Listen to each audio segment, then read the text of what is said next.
ലോകത്തിന്റെ അതീവമാർന്ന അമേരിക്കയുടെയും പാശ്ചാത്യ രാജ്യങ്ങളുടെയും വ്യാമോഹങ്ങൾ വെറും പഴങ്കഥയായി മാറുന്ന കാഴ്ചയാണ് നാം ഇപ്പോൾ കണ്ടുകൊണ്ടിരിക്കുന്നത്. ഉപരോധങ്ങൾ കൊണ്ട് ഒരു രാജ്യത്തെ മുട്ടുകുത്തിക്കാമെന്നും ലോകത്തെ തങ്ങളുടെ വരുതിയിൽ നിർത്താമെന്നും കരുതിയ സാമ്രാജ്യത്വ ശക്തികൾക്ക് കാലം കരുതി വെച്ച മറുപടി തന്നെയാണ് ഇന്ത്യ റഷ്യ ബന്ധം. വൻ ശക്തിയായ റഷ്യയും ലോകത്തിന്റെ സാമ്പത്തിക എഞ്ചിനായ ഇന്ത്യയും കൈകോർക്കുമ്പോൾ അവിടെ പുതിയൊരു ലോകക്രമം പിറക്കുകയാണ്. വെറും ഒരു വ്യാപാര ബന്ധത്തിനപ്പുറം ആഗോള രാഷ്ട്രീയത്തിന്റെ ഭൂമിശാസ്ത്രം മാറ്റിവെക്കുന്ന ഒരു മഹാസഖ്യമായി ഇത് മാറിയിരിക്കുന്നു. അടുത്തിടെ തന്റെ വാർഷിക ചോദ്യോത്തര സെഷനിൽ റഷ്യൻ പ്രസിഡന്റ് വ്ളാഡിമിർ പുടിൻ നടത്തിയ ഒരു പരാമർശം പാശ്ചാത്യ ലോകത്തെ അമ്പരിപ്പിച്ചിരിക്കുകയാണ്.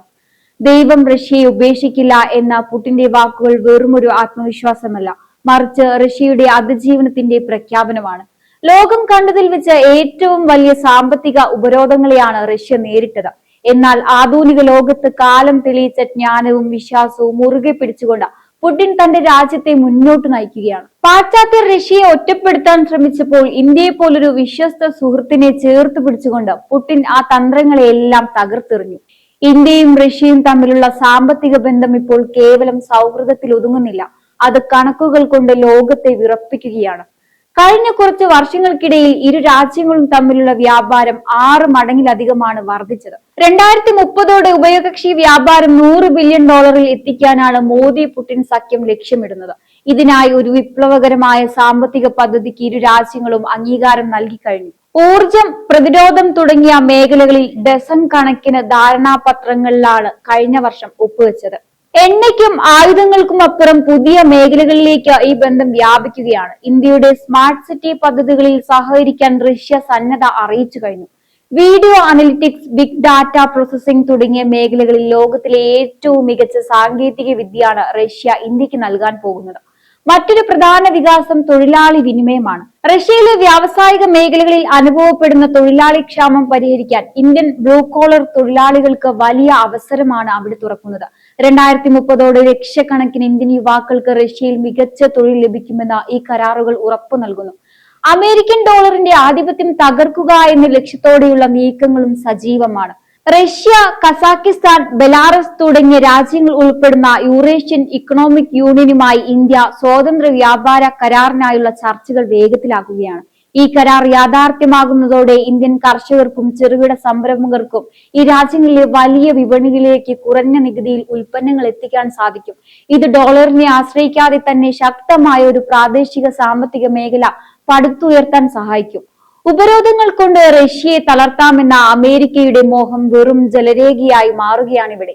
ഇന്ത്യയും റഷ്യയും തമ്മിലുള്ള ബന്ധം വളരെ കാലമായി നിലനിൽക്കുന്ന ഒരു ബന്ധമാണ്. 2000 ഒക്ടോബറിൽ ഇന്ത്യ റഷ്യ തന്ത്രപരമായ പങ്കാളിത്തത്തെക്കുറിച്ചുള്ള പ്രഖ്യാപനം ഒപ്പുവെച്ചതിനു ശേഷം രാഷ്ട്രീയം, സുരക്ഷ, പ്രതിരോധം, വ്യാപാരം, സമ്പദ് വ്യവസ്ഥ, ശാസ്ത്ര സാങ്കേതിക വിദ്യ, സംസ്കാരം എന്നിവയുൾപ്പെടെ ഉഭയകക്ഷി ബന്ധത്തിന്റെ മിക്കവാറും എല്ലാ മേഖലകളിലും ഇന്ത്യ റഷ്യ ബന്ധം ഗുണകരമായി പുതിയൊരു സ്വഭാവം തന്നെ കൈവരിച്ചു. ശക്തവും വിശ്വസനീയവുമാണ് ഇരു രാജ്യങ്ങളും തമ്മിലുള്ള ബന്ധമെന്ന് പറഞ്ഞ റഷ്യ ഈ ബന്ധം തകർക്കാൻ ശ്രമിക്കുന്നവരുടെ ലക്ഷ്യം പരാജയപ്പെടുമെന്ന് മുന്നറിയിപ്പ് നൽകി. US പ്രസിഡന്റ് ഡൊണാൾഡ് ട്രംപിന്റെ സമ്മർദ്ദങ്ങളെ അവഗണിച്ചും റഷ്യയിൽ നിന്ന് എണ്ണ വാങ്ങാനുള്ള ഇന്ത്യയുടെ തീരുമാനത്തെ സ്വാഗതം ചെയ്തുകൊണ്ടാണ് റഷ്യൻ വിദേശകാര്യ മന്ത്രാലയത്തിന്റെ ഈ പ്രതികരണം. പാശ്ചാത്യ രാജ്യങ്ങളുടെ വിമർശനങ്ങൾക്കിടയിലും ഇന്ത്യയുടെ നിലപാട് റഷ്യ ഇന്ത്യ സൗഹൃദത്തിന്റെ തെളിവാണ്. അന്താരാഷ്ട്ര കാര്യങ്ങളിൽ ഇന്ത്യയുടെ തന്ത്രപരമായ സ്വയം ഭരണത്തിനുള്ള അംഗീകാരമാണിതെന്നും റഷ്യ പറയുന്നു. ഇന്ത്യയും റഷ്യയും തമ്മിലുള്ള ബന്ധം പരസ്പര വിശ്വാസത്തെ അടിസ്ഥാനമാക്കിയുള്ളതാണ്. ഇരു രാജ്യങ്ങളുടെയും താല്പര്യങ്ങൾക്ക് ഇവിടെ മുൻഗണന നൽകുന്നു. അതുകൊണ്ട് തന്നെ ഈ ബന്ധം വെറും പ്രവചനാതീതവും തന്ത്രപരവുമാണെന്ന് റഷ്യ വിലയിരുത്തുന്നു. ഇരു രാജ്യങ്ങളും സൈനിക, ആണവ, ബഹിരാകാശ രംഗത്ത് സഹകരിക്കുന്നുണ്ട്. റഷ്യയുടെ എണ്ണ പര്യവേക്ഷണ പദ്ധതികളിൽ ഇന്ത്യയുടെ നിക്ഷേപമുണ്ട്. ഇന്ത്യയും റഷ്യയും തങ്ങളുടെ കറൻസികൾ ഉപയോഗിച്ചുള്ള പണമിടപാടുകൾക്ക് മുൻഗണന നൽകുന്നു. ഗതാഗതത്തിനും ചരക്കു നീക്കത്തിനും പുതിയ വഴികൾ കണ്ടെത്താൻ ശ്രമിക്കുന്നുണ്ട്. കഴിഞ്ഞ വർഷം US ഇന്ത്യൻ ഉൽപ്പന്നങ്ങൾക്ക് ഉയർന്ന നികുതി ചുമത്തിയിരുന്നു. റഷ്യയിൽ നിന്ന് എണ്ണയും പ്രതിരോധ ഉപകരണങ്ങളും വാങ്ങുന്നതിന് 25% നികുതിയും പിന്നീട് 21% പിഴയും ചുമത്തി. റഷ്യയിൽ നിന്നുള്ള ഇന്ത്യയുടെ ഊർജ്ജ ഇറക്കുമതി യുക്രൈൻ യുദ്ധത്തിന് പരോക്ഷമായി കാരണമാകുന്നു എന്ന് ആരോപിച്ചുകൊണ്ടായിരുന്നു ഇത്. എന്നാൽ ഈ ആരോപണങ്ങളെ തള്ളിയ ഇന്ത്യ US നടപടി ന്യായരഹിതമാണെന്ന് ഇന്ത്യ കുറ്റപ്പെടുത്തി. കാലം തെളിയിച്ച മഹാസൗഹൃദം തന്നെയായിരുന്നു ഇത്. ലോക ഭൂപടത്തിൽ ഇന്ത്യയുടെ ഏറ്റവും വിശ്വസ്തനായ സുഹൃത്ത് എന്ന നിലയിലാണ് റഷ്യ ഇപ്പോൾ അറിയപ്പെടുന്നത്. ദശാബ്ദങ്ങളായി നിലനിൽക്കുന്ന ഈ ബന്ധം കേവലം നയതന്ത്രപരമായ ഒന്നല്ല, മറിച്ച് ഇന്ത്യയുടെ സൈനിക, സാമ്പത്തിക, ശാസ്ത്ര മേഖലകളുടെ വളർച്ചയിൽ നിർണായക പങ്ക് വഹിച്ച ഒന്നാണ്.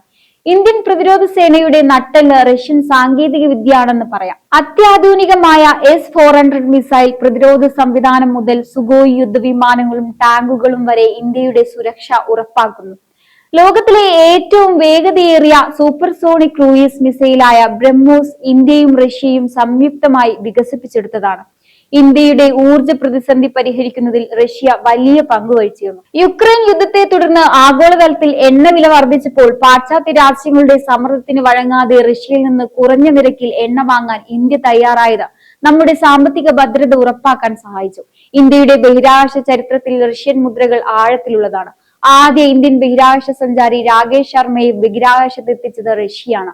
ഇന്ത്യയുടെ മനുഷ്യനെ ബഹിരാകാശത്ത് അയക്കുന്ന ഗഗൻയാൻ പദ്ധതിക്കുള്ള സഞ്ചാരികൾക്ക് പരിശീലനം നൽകുന്നതിലും റഷ്യ നിർണായക പങ്ക് വഹിച്ചിട്ടുണ്ട്. ഐക്യരാഷ്ട്രസഭയിലും മറ്റ് അന്താരാഷ്ട്ര വേദികളിലും ഇന്ത്യക്കെതിരെ ഉയർന്നു വന്ന പല പ്രമേയങ്ങളെയും റഷ്യ തങ്ങളുടെ വീറ്റോ അധികാരം ഉപയോഗിച്ച് തടഞ്ഞിട്ടുണ്ട്. കശ്മീർ വിഷയത്തിൽ റഷ്യ എന്നും ഇന്ത്യക്കൊപ്പം നിന്നിട്ടുണ്ട്. ഭീകരവാദത്തിനെതിരെയുള്ള പോരാട്ടത്തിലും ഇരു രാജ്യങ്ങളും ഒരേ നിലപാടാണ് സ്വീകരിക്കുന്നത്. അമേരിക്കയുടെയും യൂറോപ്യൻ രാജ്യങ്ങളുടെയും ഏകപക്ഷീയമായ ആധിപത്യത്തിന് പകരമായി ഒരു മൾട്ടിപോളർ ലോകം കെട്ടിപ്പടുക്കാൻ ഇന്ത്യയും റഷ്യയും ഒരുപോലെ ആഗ്രഹിക്കുന്നുണ്ട്. ബ്രിക്സ്, ഷാങ്ഹായ് കോർപ്പറേഷൻ ഓർഗനൈസേഷൻ എന്നിവയിലൂടെ ആഗോള സാമ്പത്തിക രാഷ്ട്രീയ നിയന്ത്രണം ഏഷ്യൻ ശക്തികളിലേക്ക് മാറ്റാൻ ഇരു രാജ്യങ്ങളും ശ്രമിക്കുന്നുണ്ട്. ആഗോള സമ്മർദ്ദങ്ങൾക്കിടയിലും ഇന്ത്യ റഷ്യയുമായുള്ള സൗഹൃദം കാത്തു സൂക്ഷിക്കുന്നത് തന്ത്രപരമായ സ്വയം ഭരണത്തിന്റെ ഭാഗമാണ്. 2030 $100 ബില്യൺ വ്യാപാര ലക്ഷ്യം കൈവരിക്കുന്നതിലൂടെ ഈ ബന്ധം കൂടുതൽ ആഴത്തിലുള്ളതാകുമെന്ന് ഉറപ്പാണ്. പ്രതിസന്ധി ഘട്ടങ്ങളിൽ ഒപ്പം നിന്ന സുഹൃത്തിനെ കൈവിടില്ലെന്ന ഇന്ത്യയുടെ നിലപാട് ലോകരാഷ്ട്രങ്ങൾക്കിടയിൽ ഇന്ത്യയുടെ അന്തസ്സ് തന്നെ വർദ്ധിപ്പിക്കുന്നു. റഷ്യയും ഇന്ത്യയും തമ്മിലുള്ള തന്ത്രപരമായ ബന്ധം പുതിയ ഉയരങ്ങളിലേക്ക് കുതിക്കുമ്പോൾ ആഗോള രാഷ്ട്രീയ ഭൂപടത്തിൽ അമേരിക്കയുടെയും പാശ്ചാത്യ രാജ്യങ്ങളുടെയും ആധിപത്യം അവസാനിക്കുന്നതിന്റെ വ്യക്തമായ സൂചനകളാണ് പുറത്തുവരുന്നത്. ഈ മഹാസഖ്യം ലോകം ഭരിക്കാൻ ഒരുങ്ങുകയാണ്. റഷ്യയുടെ സൈനിക കരുത്തും ഇന്ത്യയുടെ സാമ്പത്തിക കുതിപ്പും ഒന്നിക്കുമ്പോൾ ലോകം പുതിയൊരു അധികാര കേന്ദ്രത്തിന് സാക്ഷ്യം വഹിക്കുകയാണ്. 2030 $100 ബില്യൺ വ്യാപാരം എന്ന ലക്ഷ്യം കൈവരിക്കുമ്പോൾ ഈ പുതിയ സഖ്യം ലോകത്തിന്റെ ഗതി നിശ്ചയിക്കുമെന്നതിൽ തർക്കമില്ല. സാമ്രാജ്യത്വത്തിന്റെ കാലം കഴിഞ്ഞു, ഇനി വരുന്നത് ഏഷ്യൻ കരുത്തിന്റെ യുഗമാണ്. എന്തായാലും ഈ ഒരു വിഷയത്തെക്കുറിച്ചുള്ള നിങ്ങളുടെ അഭിപ്രായങ്ങൾ കമന്റ് ബോക്സിൽ രേഖപ്പെടുത്തുക. മറ്റൊരു വിഷയവുമായി വീണ്ടും കാണാം. നന്ദി.